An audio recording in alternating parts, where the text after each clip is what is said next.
என்னோட பேர் திருநங்கை ராதா. நான் வந்து ஒரு எம்ஏ இங்கிலீஷ் லிட்ரேச்சர். திருநங்கை சமூகத்தில் வந்து நான் வந்து தமிழ்நாட்டிலேயே தென்சென்னை தொகுதியில் வந்து நான் வேட்பாளராக நிற்கிறேன். ஸோ தமிழ்நாட்டிலேயே நான் வந்து முதல் திருநங்கை இருக்கேன்றதுக்காக நான் பெருமைப்படுறேன். என்னோட சின்னம் வந்து கம்ப்யூட்டர் மவுஸ் தான் என்னோட சின்னம். ராதா இதுக்கு முன்னாடி என்ன பண்ணிட்டு இருந்தீங்க? திடீர்னு தேர்தலுக்கு வர காரணம் என்ன? சேனல் ஓப்பன் பண்ணால் நிறைய கொள்ளை, சைல்டு அப்யூஸு, அப்புறம் வந்து பெண்களை கெடுக்கிறது, இந்த மாதிரி விஷயங்கள்லாம் பார்க்கும்போது எனக்கு ஒரு உள்ளுக்குள்ளே நம்ம ஒரு ஆயுதத்தை கையில் எடுக்கணும். இப்போ ஆயுதங்கிறது வந்து அரசியல் தான் எனக்கு ஒரு ஆயுதமாக தோணித்து. அதனால ஐ ஜம்ப் இன் டு திஸ்.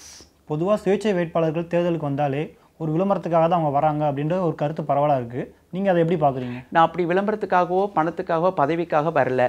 என் திருநங்கை சமூகத்தில் யாராவது ஒருத்தர் இதை தட்டி கேட்க மாட்டாங்களா, இதை தட்டி கேட்கணுன்ற தைரியத்தோடு தான் நான் வெளியில் வந்திருக்கேன். ஒருவேளை நீங்கள் தேர்ந்தெடுக்கப்பட்டால் தென்சென்னை தொகுதியில் என்னென்ன மாற்றத்தை கொண்டு வருவீங்க? தண்ணி பிரச்சனை ஜாஸ்தி இருக்குது. இந்த மயிலாப்பூர், வேளச்சேரி இதெல்லாம் எடுத்துட்டா தண்ணி ப்ராப்ளம், நிறைய ப்ராப்ளம் இருக்குது மக்களுக்கு.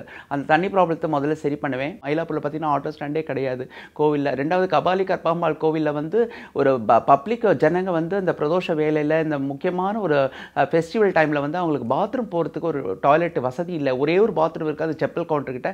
அந்த பாத்ரூமே வந்து எல்லாரும் யூஸ் பண்ண முடியல. ஏன்னா அவ்வளோ கூட்டம் நெருக்கமாக இருக்கிறதுல ஒரு 10 டாய்லெட்டு பாத்ரூம் இருந்தால் அது நல்லாயிருக்கும். ஆனால் அந்த இடத்துல நான் வர வைப்பேன். லைட் ஹவுஸ் பின்னாடியெல்லாம் மீனவர்கள் பாவம் வெயிலையும் மழையிலையும் அந்த இதை கொடை இல்லாமல் வியாபாரம் பண்ணிட்டு இருக்காங்க. ஸோ அவங்களுக்கு ஒரு கடை கட்டி விட்டால் அது ரொம்ப நல்லாயிருக்கும். ஸோ கண்டிப்பாக என்னை இந்த மவுஸ் சின்னத்தில் எனக்கு ஓட்டு போட்டிங்கன்னா இதெல்லாம் நல்லா நிவர்த்தி பண்ணுவேன். இடம் இல்லாமல் படுக்கிறதுக்கு சாப்பிட்றதுக்கு உணவு இல்லாமல் நிறைய ஏழைகள்லாம் படுத்துட்டு இருக்காங்க. அந்த ஏழைகளுக்காக ஒரு ஷெல்டர் ஒன்று ஓப்பன் பண்ணோம். எங்களை மாதிரி அவங்களுக்கும் சாப்பாடு உணவெல்லாம் கொடுக்கணும். அது ரொம்ப எனக்கு பார்க்கறதுக்கு மனசு கஷ்டமாக இருக்கும். என்னால் முடிஞ்சால் ஒரு காசு கொடுப்பேன். என் கையில் ஒன்றுமே இல்லைனா பார்த்துட்டு அவங்களுக்கு ஆறுதல் தான் சொல்லிட்டு என்னால் வர முடியும். ஸோ அந்த சூழ்நிலை மாறணும். பெண்களை கெடுக்கிறது, இந்த சேலத்தில் பொள்ளாச்சி இதெல்லாம் வந்து மக்கள் வந்து இதெல்லாம் தட்டி கேட்குறதுக்கு யாருமே அந்த இடத்துல இல்லை. எல்லாருமே அமைதியாக தான் இருக்காங்க. கேட்டால் பயத்தினால அமைதியாக இருக்காங்க. நாங்கள் தட்டி கேட்குறதுக்கு தயாராக இருக்கிறோம்.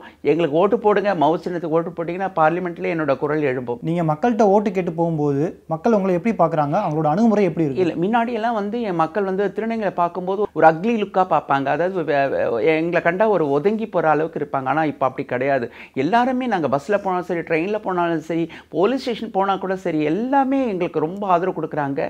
நல்ல ஒரு இப்போ இன்ஃபேக்ட் எனக்கு எலெக்ஷன் ஆஃபீஸரே நல்ல ஒரு மதிப்பு மரியாதை கொடுத்து, அம்மா சேலஞ்சுமா வெளியில் வாங்கம்மா, நீங்களாம் வரணும்மா அப்படின்னு சொல்லி தான் பண்ணாங்க. எங்களுக்கு டிஸ்ட்ரிக்ட் லீகலில் வந்து சென்னையில் வந்து ஹைகோர்ட்டில் வந்து ஜெயந்தி இருக்காங்க, டிஸ்ட்ரிக்ட் லீகல் சர்வீஸ் அத்தாரிட்டி, மாவட்ட சட்ட பணிகள் ஆணைக்குழு.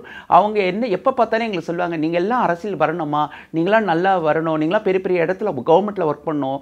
அதெல்லாம் அந்த நிறைய அவங்க ஊக்குவிச்சதுனால தான் இந்த அரசியல் நான் வந்திருக்கேன். தென்சென்னை தொகுதியில் நிற்கிற மற்ற வேட்பாளர்களோட பலம் என்ன? உங்களோட பலம் என்ன? என்கிட்ட பணம் பலம்லாம் கிடையாது. தன்னம்பிக்கையோட நான் சாதனை பண்ணணும், ஏதாவது சாதிக்கணும்னு நான் விரும்புகிறேன்.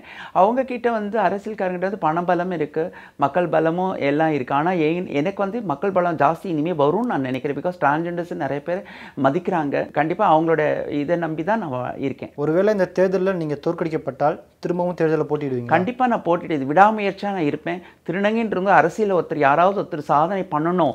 நான் இந்த தேர்தல் எம்பியில் தோத்தா கூட எம்எல்ஏ கண்டிப்பாக நிற்பேன். எம்எல்ஏ இல்லைனாலும் கவுன்சிலர் நிற்பேன். ஆனால் இது விடாமுயற்சியாக நான் ஒவ்வொரு எலெக்ஷன்லையும் ஒவ்வொரு இதுலேயும் நின்று தான் ஜெயிப்பேன்.